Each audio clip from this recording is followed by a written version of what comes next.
అందరికీ నమస్కారం. నేను మీ షణ్ముఖ్.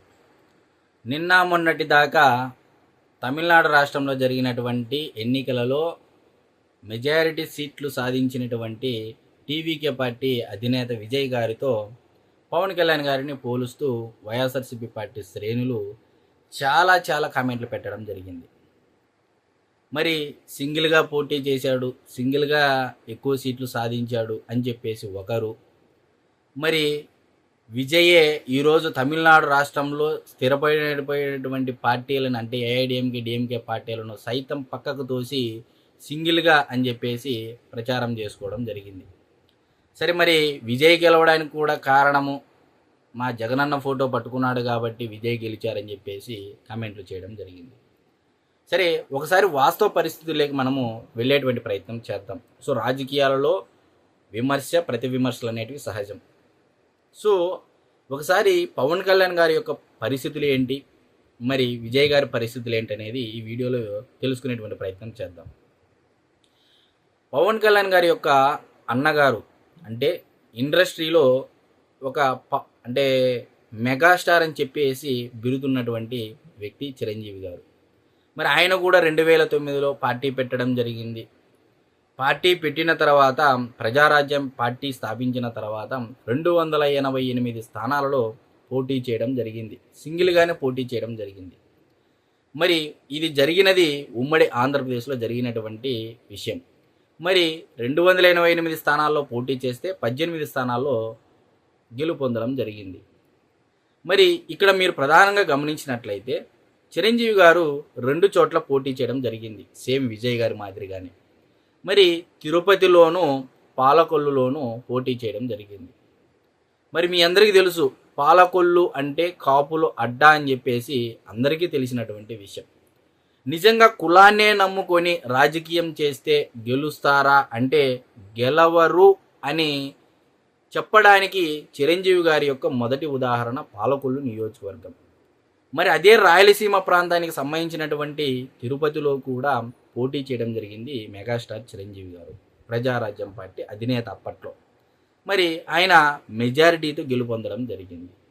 అంటే దీన్ని బట్టి మీరు బాగా గమనించండి, ఇక్కడ ఎక్కడా కుల సమీకరణము కులాల ప్రాతిపదికన గెలుపొందలేదు చిరంజీవి గారు. సరే, ఇకపోతే చిరంజీవి గారు పార్టీ పెట్టిన తర్వాత ప్రజారాజ్యం కాంగ్రెస్ పార్టీలో విలీనం చేసిన తర్వాత ఖచ్చితంగా ఆ ఎఫెక్టు వారి యొక్క కుటుంబ సభ్యులకు ఉంటుంది, మరి వారిని నమ్ముకున్నటువంటి వ్యక్తులకు కూడా ఖచ్చితంగా ఉంటుందనేది మనందరికీ తెలిసినటువంటి విషయం. మరి ప్రజారాజ్యం యొక్క ఏదైతే విలీనం చేశారో ఆ ఎఫెక్ట్ అనేది పవన్ కళ్యాణ్ గారు పార్టీ పెట్టిన తర్వాత చాలా అవమానాలు ఎదుర్కొన్నారు. సో ఈయన కూడా రాజకీయాల్లో స్థిరత్వం ఉండదు, నిలకడ ఉండదు అని చెప్పేసి కూడా ఎన్నో అవమానాలు ఎదుర్కొన్నటువంటి వ్యక్తి పవన్ కళ్యాణ్ గారు. మరి 2019లో కూడా పవన్ కళ్యాణ్ గారు ఒంటరిగా వెళ్ళడం జరిగింది. మరి మీ అందరికీ తెలుసు, ఆంధ్రప్రదేశ్ రాష్ట్రంలో కుల మత ప్రాంత సమీకరణాలు ఏ స్థాయిలో శాసిస్తాయి రాజకీయాలను అనేది అది జీర్ణించుకుపోయింది రక్తంలోనే అని చెప్పేసి కూడా చాలామంది విశ్లేషకులు కూడా ప్రధాన మీడియాల్లో అభివర్ణించినటువంటి పరిస్థితి. మరి ఇటువంటి పరిస్థితుల్లో ఒకవైపు ప్రజారాజ్యం ఎఫెక్టు, మరొక వైపు రాజకీయాలలో ఒక కొత్త వరవడిని సృష్టించాలనేటువంటి ఒక సత్సంకల్పంతో పార్టీ పెట్టినటువంటి పవన్ కళ్యాణ్ గారు 2019లో 2 చోట్ల పోటీ చేయడం జరిగింది. మరి ఆ నియోజకవర్గాలు ఏంటి అంటే భీమవరం, గాజువాక నియోజకవర్గాలు. మరి అదేవిధంగా పవన్ కళ్యాణ్ గారు ఆనాడు రాష్ట్ర వ్యాప్తంగా అనగా 2019లో రాష్ట్ర వ్యాప్తంగా 137 స్థానాలలో పోటీ చేయడం జరిగింది సింగిల్గానే. మరి వచ్చినటువంటి సీట్లు ఎన్ని అంటే గెలుపొందినటువంటి సీట్లు ఎన్ని అంటే 1, రాపాక వరప్రసాద్ గారు. మరి ఇక్కడ మీరు ప్రధానంగా గమనించినట్లయితే ఈరోజు కాపులు సీఎం కావాలి, కాపులందరూ పవన్ కళ్యాణ్ గారితో నడుస్తున్నారు, మీరు సింగిల్గా పోటీ చేయండి, ఇదే మంచి అవకాశం, కూటమిలో నుంచి బయటికి రండి అని చెప్పేసి ఎవరైతే వైసీపీకి సంబంధించినటువంటి శ్రేణులు జనసేన పార్టీలోకి చేరి తెలుగుదేశం పార్టీలోకి చేరి ఎవరైతే ఈ కాపు వ్యక్తి సీఎం కావాలని అంటే కాపు అనే ఈక్వేషన్ని ముందర పెట్టేసి పవన్ కళ్యాణ్ గారు సీఎం కావాలని చెప్పేసి ఎవరైతే అరుస్తున్నారో 2019లోనే పవన్ కళ్యాణ్ గారు ఒక స్పష్టమైనటువంటి నిర్ణయానికి రావడం జరిగింది. అయా కాపులు అడ్డా అయినటువంటి భీమవరం, గాజువాక నియోజకవర్గాల్లో నేను పోటీ చేస్తే మరి 2 చోట్ల ఓడించినటువంటి పరిస్థితి. మరి ఆనాడు కాపులందరూ ఎందుకు పవన్ కళ్యాణ్ గారితో కలిసి రాలేదు అని చెప్పేసి ఎవరైతే విమర్శ చేస్తూ ఉన్నారో వాళ్ళందరినీ నేను సూటిగా అడుగుతా ఉన్నాను. మరి 2019లో కాపులు అడ్డాగా పేరు పొందినటువంటి 2 నియోజకవర్గాల్లో సీట్లు గెలవకపోగా ఆ ఓటమిని దిగమింగుకొని మరి ఎన్నో అవమానాలు అవహేళనల మధ్య పార్టీని నడుపుకొని వచ్చినటువంటి వ్యక్తి పవన్ కళ్యాణ్ గారు. మరి ఆయనకు బిజినెస్లు లేవు, ఆస్తులు లేవు, అంతస్తులు లేవు అనేది అందరికీ తెలుసు. మరి ఒకవైపు అన్న ప్రజారాజ్యం చేసినటువంటి విలీనం చేసినటువంటి పార్టీ కూడా అదొక అబ్స్టకిల్ని ఎదుర్కొని రాజకీయాల్లో సస్టైన్ కావాల్సినటువంటి పరిస్థితి. మరి ఆ భారాన్ని కూడా ఆ నిందను కూడా పవన్ కళ్యాణ్ గారు కూడా కొన్నాళ్ళు మోయడం జరిగింది. మరి 2024 పరిస్థితుల్లోకి వస్తే ఈరోజు సింగిల్గా పోటీ చేస్తే ఏంటి అనేది ఒకసారి విజయ్ గారి దృష్ట్యా మనం వెళ్దాం. మరి విజయ్ గారి దగ్గరికి వెళితే మరి ఆయన సింగిల్గా పోటీ చేయడం జరిగింది. దాదాపు 234 స్థానాలలో 107 స్థానాలు గెలుపొందడం జరిగింది. ఆయన 2 స్థానాల్లో పోటీ చేశారు కాబట్టి ఒక స్థానాన్ని తీసుకుంటే 107 స్థానాల్లో గెలుపొందడం జరిగింది. మరి ఇప్పుడు మ్యాజిక్ ఫిగర్ 118.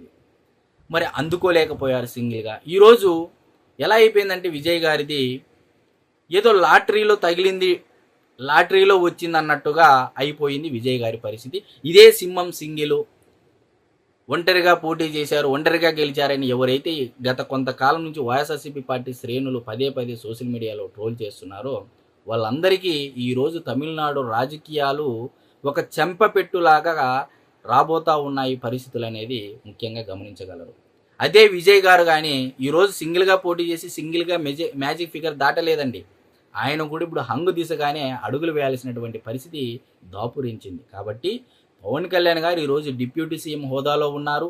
5 శాఖలకు మంత్రి, నరేంద్ర మోడీ గారి యొక్క దగ్గర మంచి పేరు, అతి ముఖ్యంగా నారా చంద్రబాబు నాయుడు గారికి చాలా సన్నిహితంగా మారినటువంటి పరిస్థితి. కాబట్టి ఈరోజు ఒక కులాన్ని నమ్ముకొని పవన్ కళ్యాణ్ గారు రాజకీయం చేయాలని చెప్పేసి భావించట్లేదనేటువంటి విషయాన్ని వైఎస్ఆర్సీపీ పార్టీ శ్రేణులు గమనించాలి. ఎందుకంటే వైఎస్ఆర్సీపీ పార్టీ శ్రేణులు కానీ ఆ శ్రేణుల్లో ఎవరైతే కోవటులు ఉన్నారో మిగతా పార్టీలోకి వెళ్ళి వారందరి ధ్యేయము, ఎయిము, ఎజెండా ఏంటి అంటే అవమానాలు అవహేళనలతో కావాలని రెచ్చగొట్టి కూటమి నుంచి బయటకు వచ్చేటువంటి దిశగా జనసేన పార్టీ అధినేతను పవన్ కళ్యాణ్ గారిని ఒత్తిడి చేయాలనేటువంటి దిశగా అడుగులు వేస్తూ ఉన్నారనేది జనసేన పార్టీ శ్రేణులు, తెలుగుదేశం పార్టీ శ్రేణులు, భారతీయ జనతా పార్టీ శ్రేణులు గమనించగలరు అని చెప్పేసి నేను మీడియా ముఖంగా కోరుతా ఉన్నా. అందరికీ నమస్కారం.